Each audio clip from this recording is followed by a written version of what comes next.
아저씨, 이거 사주면 우리 엄마 병원 갈 수 있어요. 무료급식소에서 5살짜리 꼬마가 반지 하나를 내밀었습니다. 국내 3위 건설그룹 회장 서준혁은 그 반지를 받아든 순간 심장이 쿵 내려앉았어요. 반지 안쪽에 자신이 직접 새긴 각인이 그대로 남아 있었기 때문이었죠. 5년 전 아내에게 끼워준 결혼 반지를 왜 이 아이가 들고 있는 걸까요?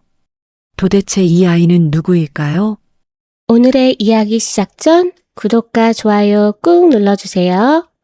어느 곳에서 듣고 계신지도 댓글 남겨주시면 채널 운영에 큰 도움이 됩니다.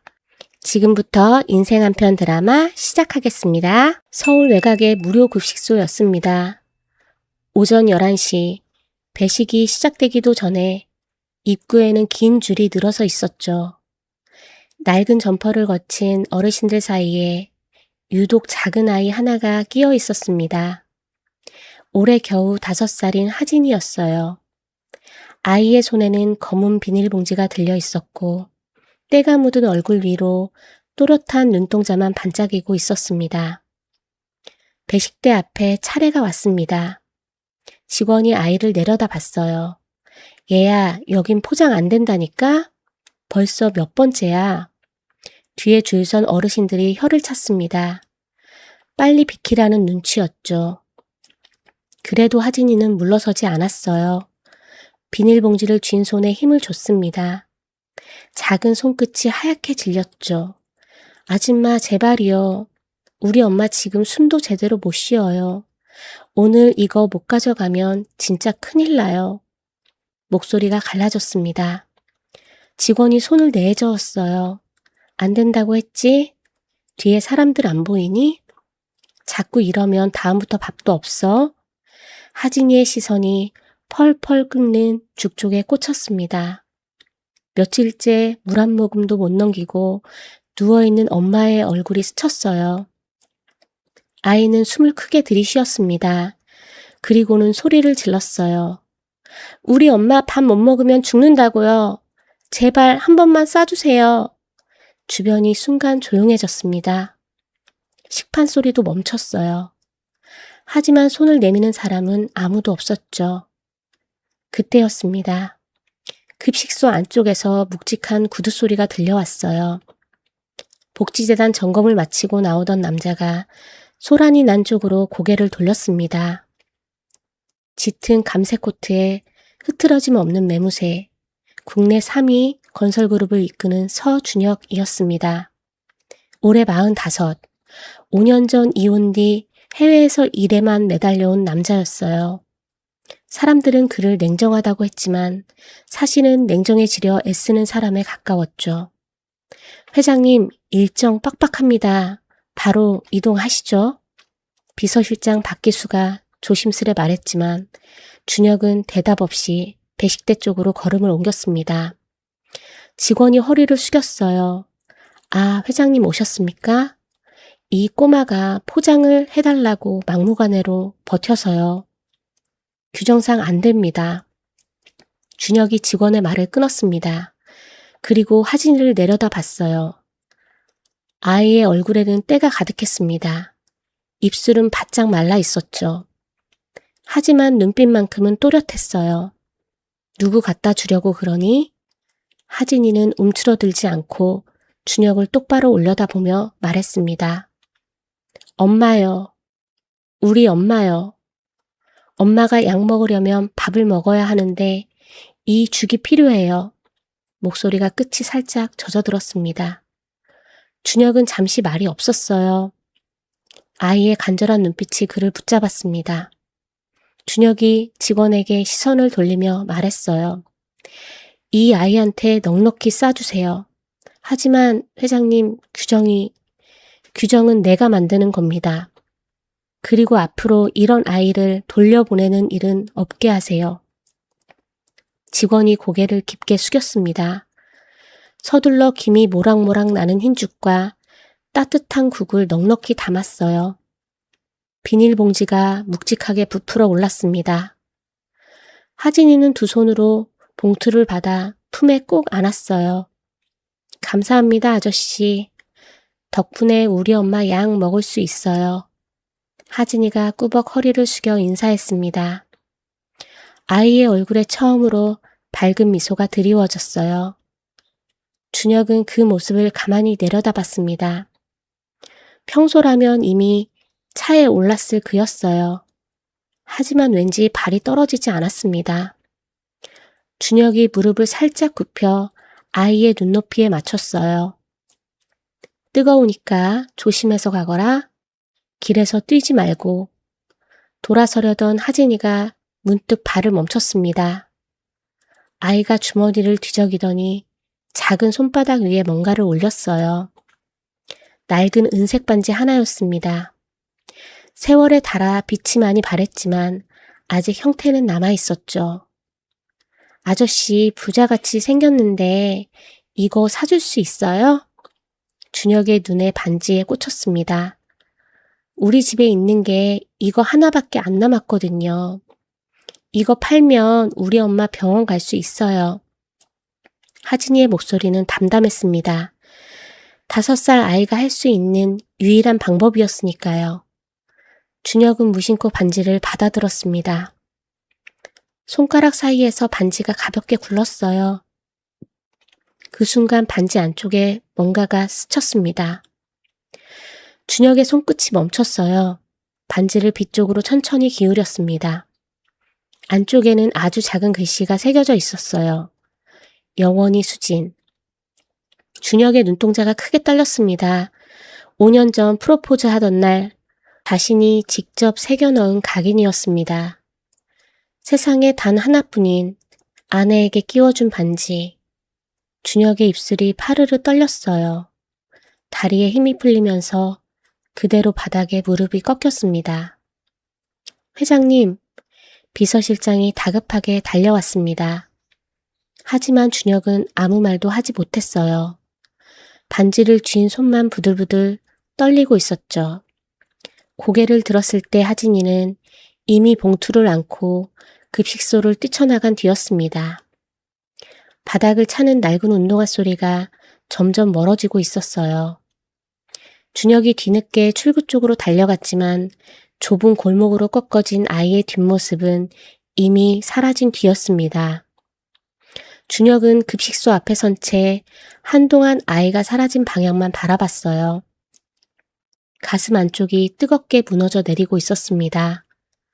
5년 전 이유도 말하지 못한 채 이혼을 통보하던 날의 기억이 스쳤습니다. 그녀는 잘 살고 있다고 들었습니다. 재혼해서 아이도 낳고 행복하게 지내고 있다고요. 그런데 이 반지는 뭘까요? 이 아이는 대체 뭡니까?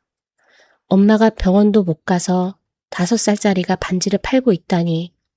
준혁은 떨리는 손으로 반지를 움켜쥐었습니다. 그리고 비서실장을 돌아봤어요. 얼굴에서 핏기가 전부 가셔 있었습니다. 저 아이 찾아. 지금 당장. 일정 다 취소하고. 저 아이가 어디 사는지 오늘 안에 찾아내. 비서실장이 고개를 숙이고 움직였습니다. 준혁은 반지를 손안에 꼭 쥔 채 한동안 그 자리에 서 있었어요. 급식소 안쪽에서 봉사자 정순이가 그 모습을 지켜보고 있었습니다. 정순이는 하진이를 알고 있었어요. 매번 혼자 와서 엄마 목까지 싸달라고 울던 아이였으니까요. 정순이의 입술이 가늘게 떨렸습니다. 하지만 그녀는 아무 말도 하지 않은 채 배식대 뒤로 조용히 돌아갔어요. 그날 밤 준혁은 저택 서재에 홀로 앉아 있었습니다. 책상 위에는 반지 하나만 놓여 있었어요. 급식소에서 가져온 수진의 결혼 반지였죠. 조명 아래 희미하게 드러나는 각인을 바라보자 5년 전 기억이 천천히 밀려왔습니다. 그때만 해도 준혁에게 수진은 세상에서 가장 따뜻한 사람이었어요. 재벌가 장남인 준혁에게 수진은 평범한 집안의 여자였습니다. 대학 시절 우연히 만나 연애 끝에 결혼을 했죠. 집안에서 반대가 심했지만 준혁은 끝까지 수진의 손을 놓지 않았어요. 결혼식 날 준혁이 수진의 손가락에 반지를 끼워주며 말했습니다. 평생 내가 지킬게. 약속해. 수진은 눈물을 글썽이며 웃었어요. 그 웃음이 준혁에게는 세상 무엇과도 바꿀 수 없는 것이었습니다. 하지만 어머니 홍정숙은 처음부터 수진이 마음에 들지 않았어요. 가난한 집안, 변변한 배경도 없는 며느리, 어머니는 상견례 자리에서부터 수진의 부모를 대놓고 무시했습니다. 결혼 뒤에도 달라지지 않았죠. 며느리가 집안 격에 안 맞아 내가 언제까지 참아야 하니. 어머니는 준혁 앞에서는 점잖았지만 준혁이 없는 자리에서 수진을 조여왔습니다. 밥상머리에서 반찬 투정을 하고 손님 앞에서 수진을 하녀 부리듯 했어요. 수진은 그래도 웃으며 버텼습니다. 준혁이 좋았으니까요. 이 사람만 내 편이면 괜찮다고 생각했어요. 결혼 2년 차, 수진은 아이를 간절히 원했습니다. 여보, 우리도 이제 아기 갖자. 나는 당신 아이를 낳고 싶어. 수진이 준혁의 팔을 잡으며 말할 때마다 준혁의 가슴은 따뜻하면서도 아팠어요. 아이를 원하는 수진의 눈빛이 너무 간절했기 때문입니다. 하지만 좀처럼 아이가 생기지 않았습니다. 수진은 혼자 병원을 다니며 검사를 받았어요. 결과는 이상 없음이었죠. 그러던 어느 날이었습니다. 어머니가 준혁을 불렀어요. 너도 한번 검사를 받아봐라. 수진이한테만 맡기지 말고. 어머니가 소개한 병원이었습니다. 대학 동창이라는 병원장 오상철이 직접 준혁을 진료했어요. 며칠 뒤 결과가 나왔습니다. 병원장이 심각한 얼굴로 입을 열었어요. 회장님, 말씀드리기 어렵지만 무정자증 판정이 나왔습니다. 자연 임신은 사실상 불가능합니다. 준혁의 머릿속이 하얗게 변했습니다. 병원을 나온 준혁은 한동안 차 안에서 움직이지 못했어요. 핸들을 쥔 손이 떨렸습니다. 그날 밤 집에 돌아온 준혁은 아무렇지 않은 척 소파에 앉았어요. 수진이 다가와 준혁의 어깨에 기댔습니다. 여보, 오늘 산부인과에서 좋은 말 들었어. 배란일 맞춰서 다시 해보면 충분히 가능하대. 수진의 목소리는 희망으로 가득했어요. 준혁은 대답하지 못했습니다. 수진의 머리카락을 쓸어내리는 손끝이 가늘게 떨리고 있었죠. 그날부터 준혁은 조금씩 무너지기 시작했습니다. 아이를 원하는 수진의 눈빛을 볼 때마다 가슴이 칼로 베이는 것 같았어요. 차마 말할 수가 없었습니다. 당신이 그토록 원하는 아이를 내가 줄 수 없다는 말을요. 어머니는 그 틈을 놓치지 않았습니다. 준혁아, 내가 이 사실을 말하면 수진이는 평생 아이를 못 갖는 거야. 저 여자가 얼마나 아이를 원하는데. 어머니의 목소리는 걱정하는 듯 했지만 그 안에는 다른 계산이 깔려 있었어요. 깨끗이 보내줘라. 그게 수진이를 위한 거다. 다른 좋은 남자 만나서 아이 낳고 살게. 준혁은 밤마다 서재에 앉아 천장만 바라봤습니다. 수진을 보내야 하는 걸까? 이 여자가 아이를 안고 웃는 모습을 다른 남자 옆에서라도 보게 해줘야 하는 걸까? 사랑하니까 보내야 한다는 말이 준혁의 머릿속을 끝없이 맴돌았어요. 결국 준혁은 결심했습니다. 변호사 차명수를 불렀어요. 차명수는 어머니가 오래전부터 쓰던 법률 대리인이었습니다. 위자료 5억, 그리고 강남에 아파트 한 채, 부족하지 않게 해줘. 내가 해줄 수 있는 건 그것밖에 없으니까. 준혁의 목소리가 끝에서 갈라졌습니다. 차명수는 고개를 숙이며 대답했어요. 걱정 마십시오, 회장님.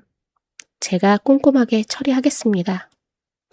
하지만 그 고개 숙인 얼굴 뒤에서 차명수의 눈빛은 이미 다른 곳을 향하고 있었죠. 이혼을 통보하던 날 밤이었습니다. 준혁이 거실에서 수진을 마주보고 앉았어요. 수지는 준혁의 표정을 보고 뭔가 심상치 않다는 걸 느꼈습니다.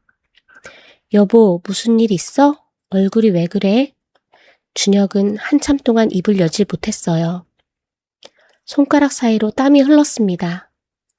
그리고 겨우 한마디를 꺼냈죠. 수진아, 우리 그만하자. 수진의 표정이 얼어붙었습니다. 뭐라고? 이혼하자. 준혁은 수진의 눈을 똑바로 보지 못했어요. 시선을 바닥에 떨군 채 말을 이어갔습니다. 부족한 거 없게 해줄게. 변호사한테 다 지시해뒀어. 넌 더 좋은 사람 만나서 행복하게 살아. 수진이 준혁의 팔을 붙잡았지만 여보, 이게 무슨 소리야? 내가 뭘 잘못한 건데. 이유를 말해줘. 준혁의 턱이 떨렸어요. 이유를 말하고 싶었습니다. 내가 아이를 줄 수 없어서, 내가 원하는 걸 줄 수 없어서, 그래서 보내는 거라고. 하지만 그 말이 입 밖으로 나오지 않았어요. 말하는 순간 수진이 자기 때문에 떠나지 않겠다고 할 것을 알았으니까요. 그러면 수진은 평생 아이 없이 살아야 합니다. 그건 준혁이 견딜 수 없는 일이었어요. 이유는 없어. 그냥 그만하자. 준혁은 그 말을 남기고 방을 나갔습니다. 그리고 그날 밤 수진이 잠든 얼굴을 오래 바라봤어요. 이마에 흘러내린 머리카락을 손끝으로 쓸어주고 싶었지만 참았습니다. 만지면 놓지 못할 것 같았으니까요. 다음날 새벽 준혁은 공항으로 향했습니다. 비서실장에게 짧은 지시만 남겼어요. 당분간 해외에서 일한다. 국내 일은 차명수 변호사랑 처리해. 비행기가 이륙하는 순간 준혁은 창밖만 바라봤습니다. 눈가가 젖어 있었지만 아무도 그걸 보지 못했어요. 준혁이 떠난 그 아침이었습니다. 수지는 부은 눈으로 거실에 앉아 있었어요. 밤새 울었지만 아직 믿기지 않았습니다. 그때 침실문이 열리고 시어머니가 들어왔어요. 수지는 자리에서 일어났습니다. 어머님, 준혁이가 갑자기 이혼하자고 했어요. 이유도 말 안 해주고요. 혹시 무슨 일이 있는 건지 아세요? 시어머니는 수진을 한번 훑어봤습니다. 그리고 소파에 앉으며 아무렇지 않은 듯 입을 열었어요. 준혁이가 너랑 더는 못 살겠단다. 수진의 숨이 멈췄습니다. 못 살겠다니요? 그게 무슨 말씀이세요? 시어머니는 찻잔을 들어 한 모금 마셨습니다. 그리고 수진을 올려다보며 말했어요. 이유는 내가 더 잘 알겠지. 뭐 구구절절 말 안 해도 되잖아? 체면이라는 게 있으니까. 수진의 다리에서 힘이 빠졌습니다. 어머님, 저는 정말 모르겠어요. 준혁 씨한테 전화라도 한 번만. 준혁이가 연락하지 말라고 했어. 시어머니가 차갑게 잘랐습니다. 이 자료는 변호사가 처리한다고 했으니까 그쪽으로 연락해. 그리고 오늘 중으로 짐 싸서 나가. 수지는 그 자리에 주저앉았습니다. 다리가 풀려서 일어설 수가 없었어요. 시어머니는 일어서며 마지막으로 말했습니다. 미련하게 붙잡지 마. 남편이 살기 싫다는데 뭘 더 어쩌겠니? 시어머니가 나간 뒤 수지는 한동안 바닥에 앉아 있었습니다. 눈물도 나오지 않았어요. 머릿속이 하얗게 비어 있었죠. 수지는 가방 하나만 챙겼습니다. 옷 몇 벌과 지갑, 그리고 휴대폰. 손가락에는 결혼 반지만 남아 있었어요. 그것만큼은 빼지 못했습니다. 빼는 순간 정말 끝인 것 같았으니까요. 수진이 저택 현관문을 나서는 순간 뒤에서 아무도 불러세우지 않았습니다. 수진은 고개를 돌리지 않았어요. 낮은 철문이 닫히는 소리만 등 뒤에 차갑게 울렸습니다. 수진이 떠난 뒤 시어머니는 서재에서 전화를 걸었습니다. 차 변호사, 나야. 위자료 건은 보류해. 내가 따로 지시할 때까지 한 푼도 보내지 마. 전화기 너머로 차명수의 목소리가 들렸어요. 네, 사모님. 알겠습니다. 시어머니는 전화를 끊고 창밖을 바라봤습니다. 입꼬리가 아주 살짝 올라가 있었어요. 서울 외곽 낡은 빌라촌 골목 안쪽이었습니다. 가파른 계단을 내려가면 반쯤 땅에 묻힌 문이 하나 나와요. 문을 열자 눅눅한 곰팡이 냄새와 양 냄새가 한꺼번에 밀려왔습니다. 방 하나, 부엌 하나. 그게 수진이와 하진이가 사는 집의 전부였어요. 방 안 낡은 요 위에 수진이 누워 있었습니다. 이불은 얇았고 베개는 눅눅하게 젖어 있었죠. 나이는 겨우 40이었지만 얼굴은 그보다 훨씬 많이 늙어 있었어요. 손발과 얼굴이 퉁퉁 부어 있었고 숨을 쉴 때마다 가슴에서 쇳소리 같은 거친 숨이 새어나왔습니다. 5년 전 시어머니에게 쫓겨나듯 저택을 나온 수지는 한 달 뒤에야 임신 사실을 알게 됐어요. 위자료는 오지 않았습니다. 변호사에게 연락하면 번호가 바뀌어 있었고 준혁의 번호도 이미 끊겨 있었죠. 수지는 혼자 아이를 낳았어요. 출산 과정에서 과다출혈이 생기면서 신장에 무리가 왔습니다. 제대로 된 치료를 받을 돈이 없었어요. 공장일, 식당, 설거지, 마트, 야간 알바. 할 수 있는 일은 뭐든 했습니다. 하지만 몸은 점점 망가져만 갔어요. 만성 신부전이라는 진단을 받았을 때 수지는 울지 않았습니다. 울 기력조차 없었으니까요. 지금은 혼자 일어서는 것도 힘든 상태였어요. 그때 현관문이 열리며 하진이가 뛰어들어왔습니다. 아이 손에는 급식소에서 얻어온 죽이 담긴 비닐봉지가 들려 있었어요. 하진이는 봉지를 조심스럽게 내려놓고 작은 냄비에 죽을 옮겨 담았습니다. 뜨거운 냄비 손잡이를 소매로 감싼 채 삐걱거리는 상 위에 올렸어요. 엄마, 내가 죽 따뜻하게 데웠어. 냄새 좋지? 한 입만 먹자, 응? 하진이는 일부러 더 밝게 말했습니다. 작은 손으로 엄마 이마를 짚자 열기는 여전했어요. 수진이 힘겹게 눈을 떴습니다. 헝클어진 머리카락과 때 묻은 소매가 먼저 눈에 들어왔죠. 하진아, 너 또 혼자 급식소 갔어? 엄마가 혼자 다니지 말랬잖아.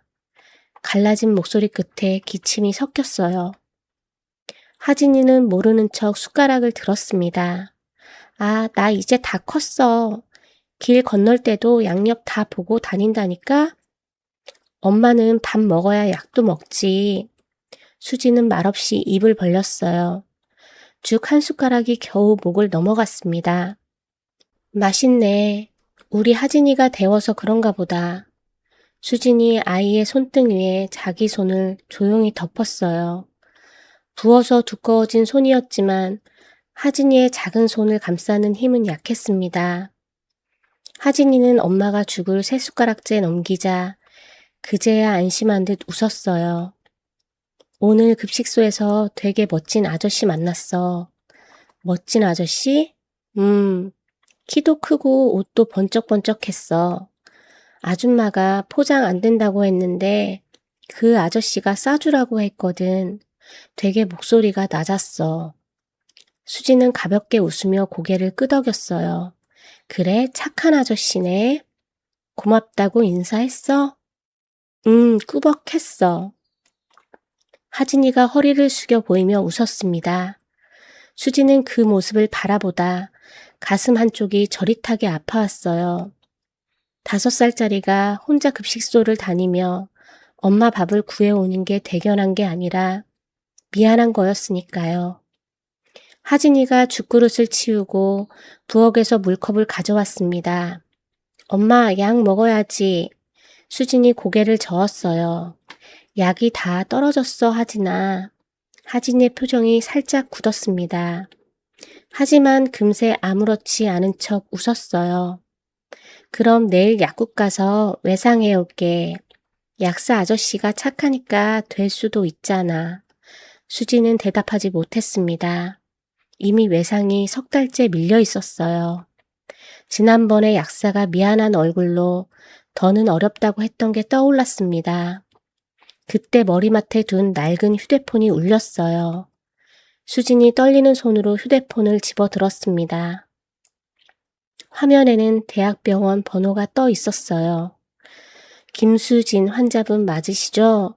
지난번 검사 결과가 너무 안 좋습니다. 신장 수치가 위험 단계예요. 바로 입원하셔서 정밀 검사를 받으셔야 합니다.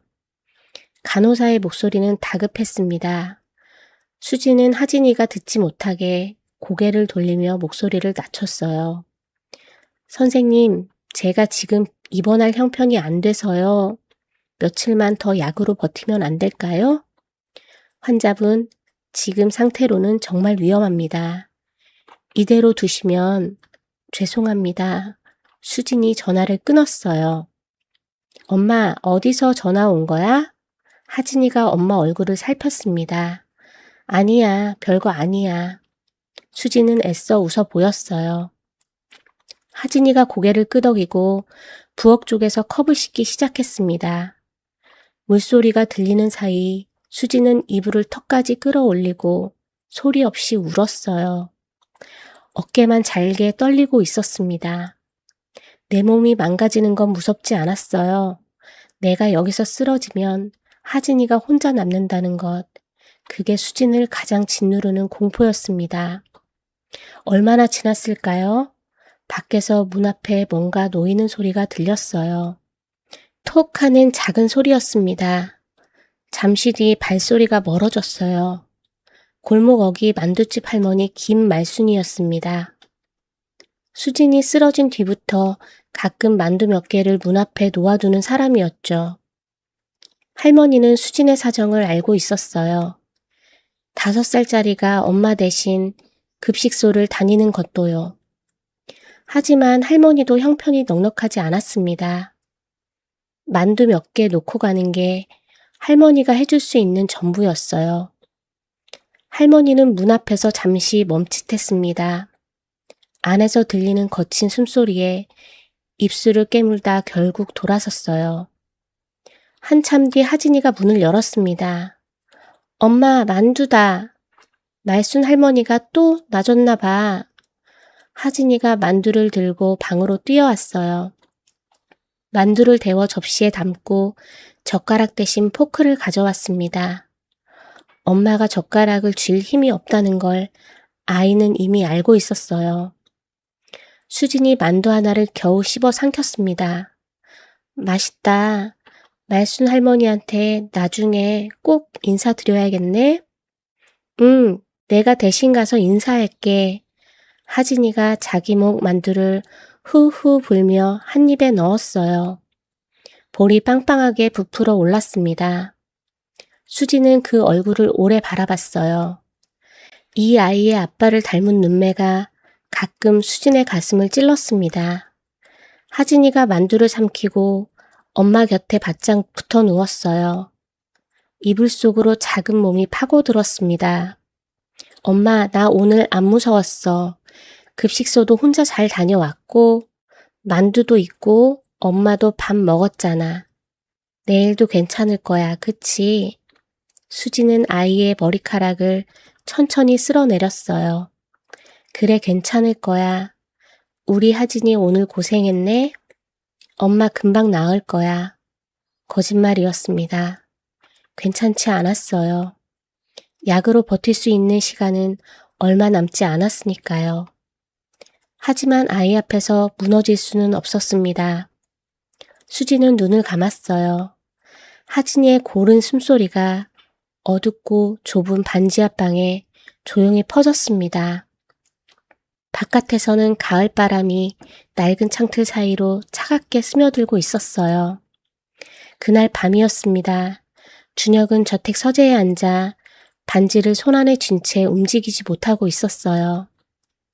조명 아래 반지 안쪽의 각인이 희미하게 빛나고 있었습니다.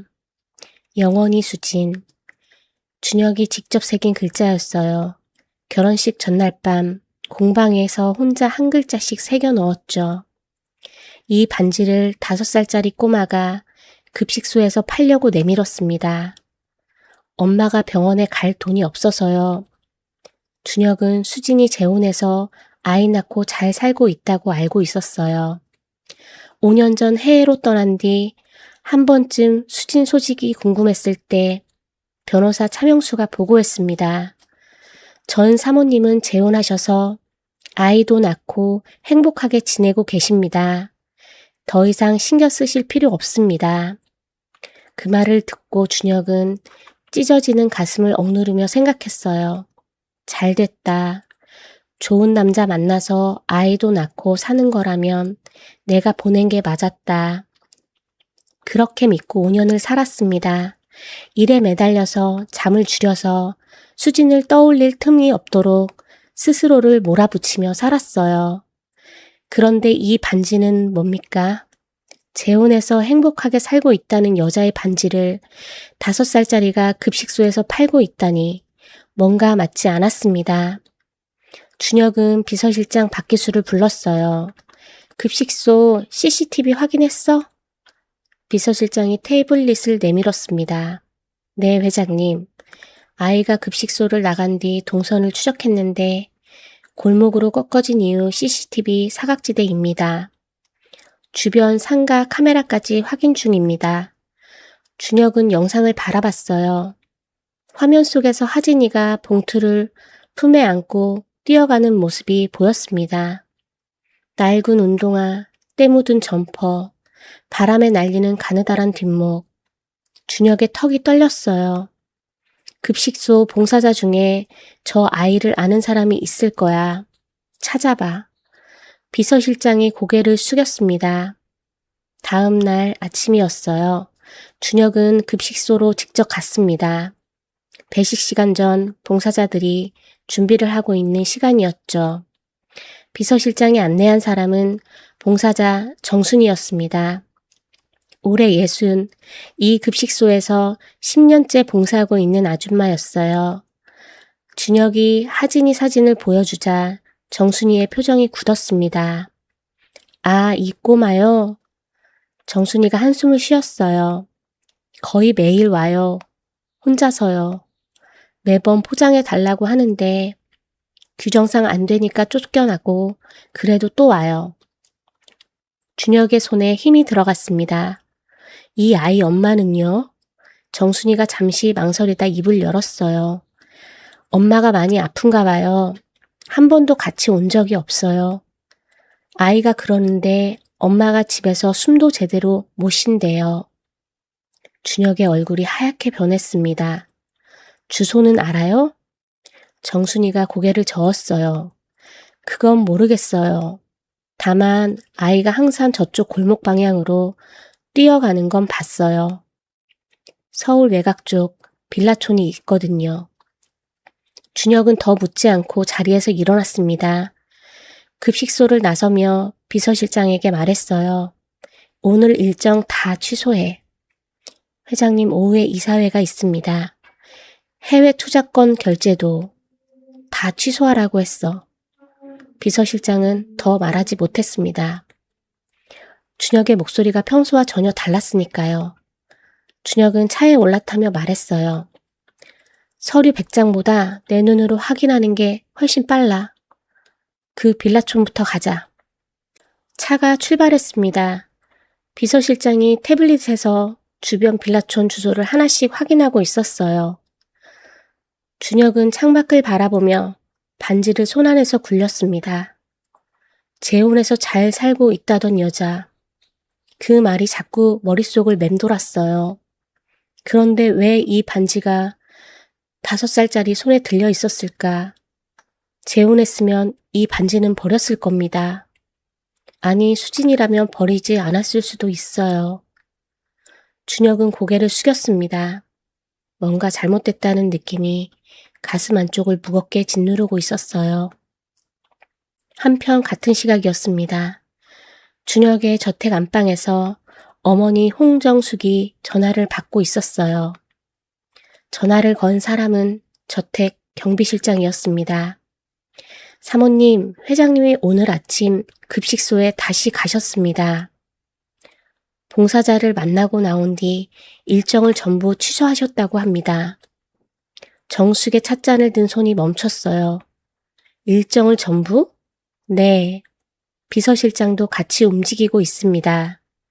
어디로 가셨는지 아직 파악이 안 됩니다. 정숙은 전화를 끊었습니다. 찻잔을 내려놓는 소리가 조용한 방 안에 작게 울렸어요.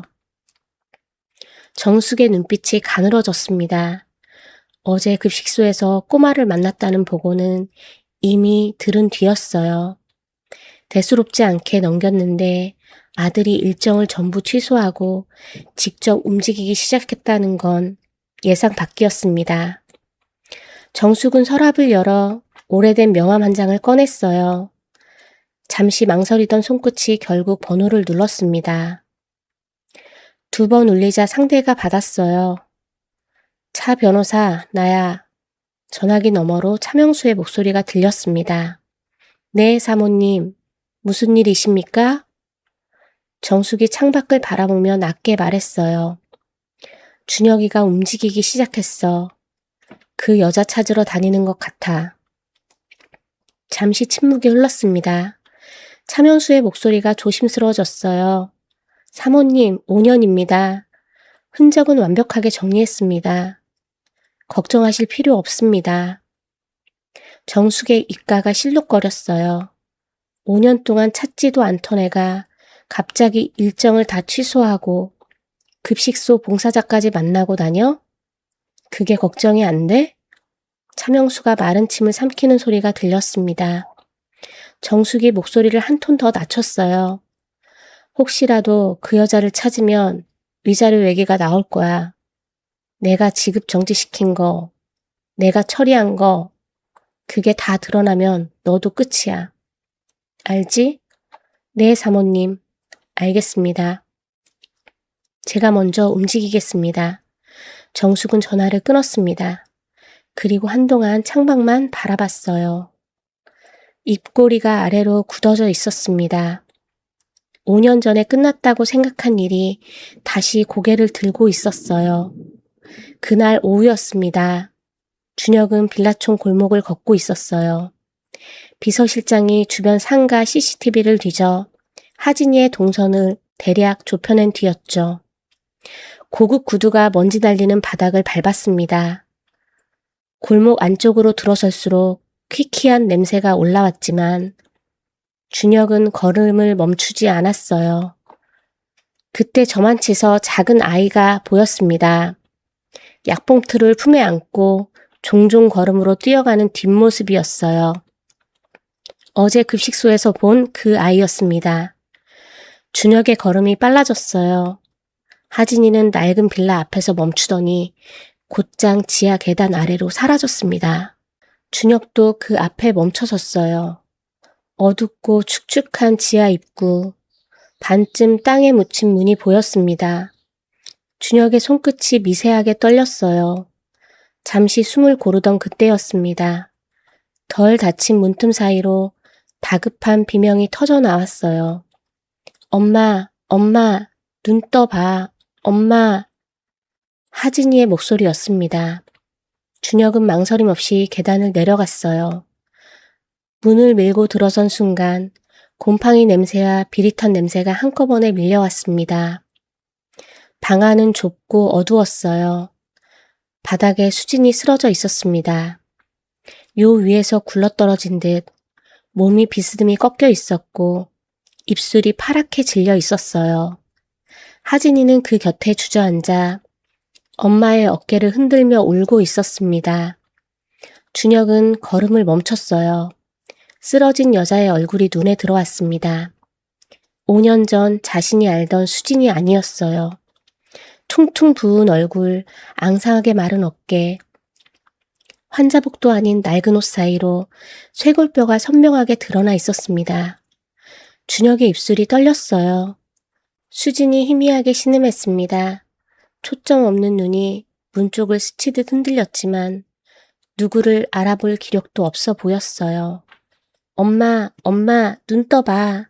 하진이의 울음 섞인 외침에 준혁이 퍼뜩 정신을 차렸습니다.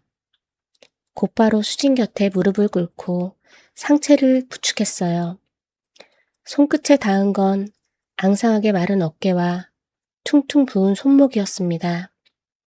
체온이 비정상적으로 높았어요. 준혁의 얼굴이 굳었습니다. 하진이가 겁에 질린 눈으로 준혁을 올려다봤어요. 어제 급식소에서 만난 그 아저씨였습니다. 준혁은 뒤따라온 비서실장을 향해 소리쳤어요. 구급차 기다릴 시간 없어. 당장 차로 옮겨. 비서실장이 곧바로 수진을 안아들었습니다. 준혁은 비틀거리는 하진이의 어깨를 감싸며 뒤를 따랐어요. 좁은 문턱을 빠져나와 계단을 올라가는 동안 수진의 거친 숨소리와 하진이의 흐느낌이 뒤엉켜 들렸습니다. 출발해. 대학병원으로 빨리. 차가 급히 출발했어요. 차 안에는 수진의 거친 숨소리와 하진이의 울음만 가득했습니다. 준혁은 수진의 머리를 조심스럽게 받치고 땀에 젖은 머리카락을 떨리는 손으로 넘겨줬어요.